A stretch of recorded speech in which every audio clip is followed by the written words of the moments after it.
carry on religiously in public life without fear and discrimination.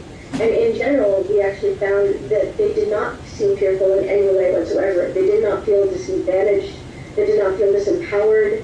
A majority of them had actually experienced discrimination, but they felt that it was based on ignorance, that people didn't understand their faith. They didn't feel that they couldn't practice it. They just felt that people needed to learn more about their faith. So Canada's multiculturalism policy, the way that it's defined structures, we believe perhaps is very integrationist and maybe even assimilative, but we found that the second generation youth accept it as very genuine. It permits them to live their lives and have their religious convictions as they see fit. As Peter mentioned as well, there was a correlation between childhood engagement in religious levels. Those who actually were socialized from a young age maintained a level of religious commitment when they were older. But we also found that those who grew up in no religious households tended to not become religious adults. And even though there were those who did grow up in religious households, there were a sizable number that weren't religious anymore. So basically, we found that being religiously socialized at a young age isn't necessary for someone to be religious in adulthood. So basically our conclusions for our project of the 93 Muslims and overall for the Hindus and the Buddhists up to 200 is that we found that most participants took their responsibility for creating their own personal relationship to religion.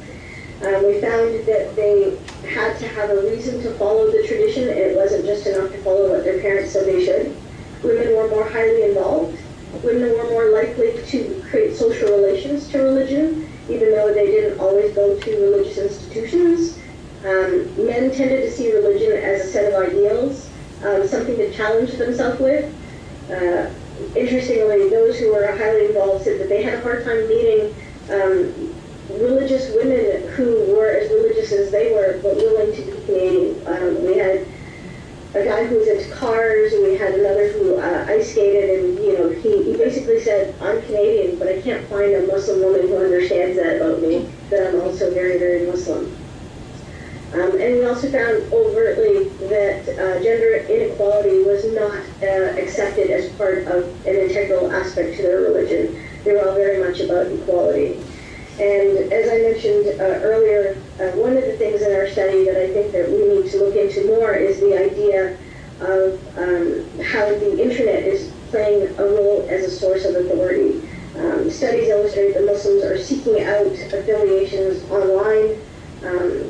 A lot of people are looking at things like ISIS right now. That's not what I'm talking about. I'm talking about the way that the internet actually is an influence in the way that they're looking for their own answers to build their religious identity. It's an influence upon them, and since we found that mosques and imams were not an influence as much as we thought they were, that there needs to be another way to look at the internet as another authentic source of information for them in terms of being in Canada and growing up literally in a multicultural context. Thanks. Very immediate way compared to their parents. They don't have a back home idea, they don't have a new home idea, they are not living vicariously through other people. They're basically managing to create an identity as Canadians. So while we recruited our participants based on how they understood their religious identity, we didn't actually ask them whether they truly were religious or not. We let them identify themselves as religious, and so we asked for people who had a religious background to participate. As we found in most in-depth interviews, participants had a great variety of responses. They were pretty much, you could say, across the board, but there were very few exceptions. There were a few, but very few in general. So we found in general that the young adults that we interviewed felt very individually responsible for and capable of building their own personal relationship to religion.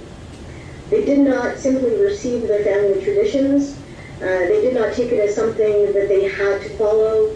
They emphasized a reconstruction of it for themselves. They understood what they were doing and why they were doing it. It was extremely important for them to understand the meaning of the practices and not just follow it because that's the way things are done. They also turned to sources that they felt were authoritative and trustworthy, and for the majority of the people, that was not the mosque or the imam. It was family, some religious leaders, books, friends, school, media, and the internet.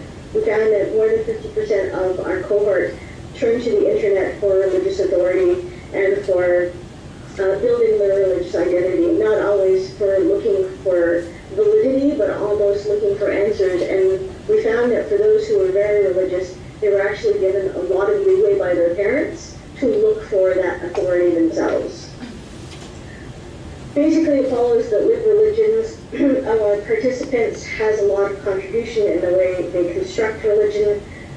We found a series of patterns that basically that I'll talk about. Some of them were subtle. Gender and city are two of the big ones that I want to talk about. And also a little bit about the idea of the differences between those in our categories. We had a 10-point system. Basically, they fell into the system. This can't be said for the Hindus and the Buddhists that we interviewed.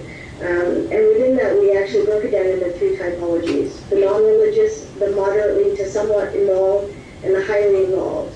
And even though we must be careful about interpreting these categories, there were conclusions that we could draw. And what we drew from these conclusions is that a significant number of second-generation Muslims in Canada are at least highly involved in the religion, if not more. So those basically in the non-religious, we put in categories 1 to 3. Basically, they were atheists or people without a religion. Those who fell into this category professed no religious beliefs whatsoever. Participants didn't identify with the faith of Islam. They may have actually displayed a curiosity towards the notion of spirituality. Those in category 3 maintained a belief in a creator and may